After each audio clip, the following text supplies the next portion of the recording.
नमस्कार, आप देख रहे हैं नेतागिरी ग्राउंड जीरो और मैं हूं सुधीर कुमार आनंद। आपको बताया चले कि आजमगढ़ का जिक्र जितनी बार होगा उतनी बार मानी रमाकांत यादव जी और मानी उमाकांत यादव जी का जिक्र भी होगा। आपको बताया चले कि मानी रमाकांत यादव जी की लोकप्रियता काफ़ी ज़्यादा है। उनके बारे में तमाम किस्से कहानियाँ प्रचलित हैं, लेकिन उनके दो अन्य बड़े भाई भी हैं जिनकी लोकप्रियता मानी रमाकांत यादव जी जितनी नहीं है। श्री लल्लन यादव जी और मानी श्री उमाकांत यादव जी की मानी रमाकांत यादव जी के बड़े भाई लोग हैं, लेकिन जितनी लोकप्रियता मानी रमाकांत यादव जी की है उतनी लोकप्रियता इन लोगों की नहीं है। श्री लल्लन यादव जी का राजनीति से कोई लेना देना नहीं है, लेकिन उनसे छोटे और मानी रमाकांत यादव जी से बड़े भाई जो है मानी श्री उमाकांत यादव जी, वो भी मानी रमाकांत यादव जी की तरह कई बार के विधायक रहे हैं, सांसद रहे हैं, लेकिन जितनी लोकप्रियता मानी रमाकांत यादव जी की बरकरार है उतनी लोकप्रियता मानी उमाकांत यादव जी की नहीं रह गई है। तो आज की इस वीडियो में हम मानी उमाकांत यादव जी के राजनीतिक सफर के बारे में चर्चा करेंगे। आज चर्चा होगी मानी उमाकांत यादव जी कितनी चुनाव लड़े, कितनी बार सांसद रहे, कितने बार विधायक रहे, किन किन पार्टियों में गए,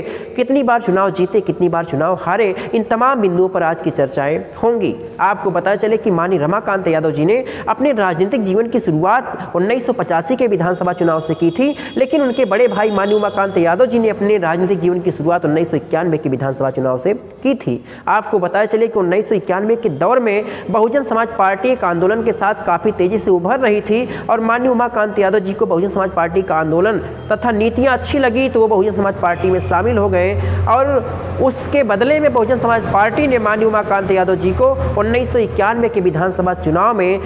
जौनपुर जिले के खुटहान विधानसभा क्षेत्र से अपना प्रत्याशी बनाया और मानी उमाकांत यादव जी की किस्मत ने साथ भी दिया और पहली बार 1991 में विधायक बनने का अवसर मानी उमाकांत यादव जी को मिला। उसके बाद 1993 का चुनाव आया, बहुजन समाज पार्टी और समाजवादी पार्टी का गठबंधन हुआ, गठबंधन से चुनाव हुआ और मानी उमाकांत यादव जी को एक बार फिर से सपा बसपा गठबंधन का टिकट मिला और एक बार दोबारा किस्मत ने उनका साथ दिया और मानी उमाकांत यादव जी दोबारा खुटहान विधानसभा से गठबंधन के प्रत्याशी के रूप में विधायक बनने का अवसर प्राप्त कर लिए। लेकिन बहुजन समाज पार्टी और समाजवादी पार्टी का ये गठबंधन ज़्यादा दिनों तक टिक नहीं पाया। 1996 का समय जाते जाते ये गठबंधन टूट गया। फिर से चुनाव हुआ तो मानी उमाकांत यादव जी बहुजन समाज पार्टी को छोड़ करके समाजवादी पार्टी में शामिल हो गए और बदले में समाजवादी पार्टी ने मानी उमाकांत यादव जी को एक बार फिर से उनके विधानसभा क्षेत्र खुटहान से प्रत्याशी बनाया, किस्मत ने साथ दिया और मानी उमाकांत यादव जी तीसरी बार विधायक बनने का अवसर प्राप्त कर लिए।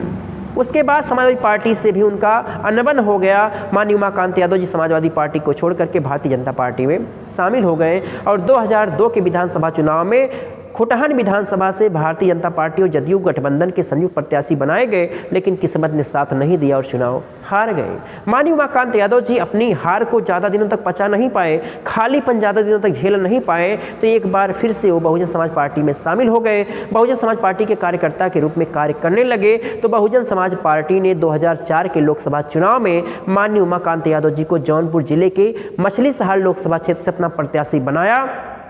किस्मत ने साथ दिया और उमाकांत यादव जी पहली बार सांसद बनने का भी अवसर प्राप्त कर लिए। 2004 से लेकर के 2009 तक सांसद रहे, लेकिन इसी दौर में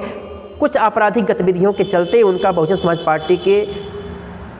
राष्ट्रीय अध्यक्ष से अनबन हुआ और उनको पार्टी से बाहर कर दिया गया। पार्टी से बाहर होने के बाद मानी उमाकांत यादव जी चुनाव प्रक्रिया में भाग लेते रहे, लेकिन Samajwadi party, Bahujan Samaj party, Bharatiya Janata party से बाहर होकर के एक बार फिर से निर्दलीय प्रत्याशी के रूप में 2012 के विधानसभा चुनाव मैदान में उतरे, लेकिन अपनी विधानसभा को छोड़ करके मल्हनी से चुनाव लड़े। मल्हनी से चुनाव तो लड़े, लेकिन दुर्भाग्यवश उनका पर्चा खारिज हो गया, चुनाव प्रक्रिया तक पहुँच ही नहीं पाए और उनका पर्चा खारिज हो गया। उसके बाद भी उस जनसेवा में लगे रहे, लेकिन एक लंबित मामले के चलते हाल में ही कोर्ट ने उन्हें उम्र कैद की सजा सुना दी है और अब मानी उमाकांत यादव जी जेल में बंद हैं। इसी प्रकार की अन्य वीडियो को देखने के लिए आप मेरे साथ मेरे चैनल पर जुड़े रहें, वीडियो को शेयर करते जाएं। धन्यवाद।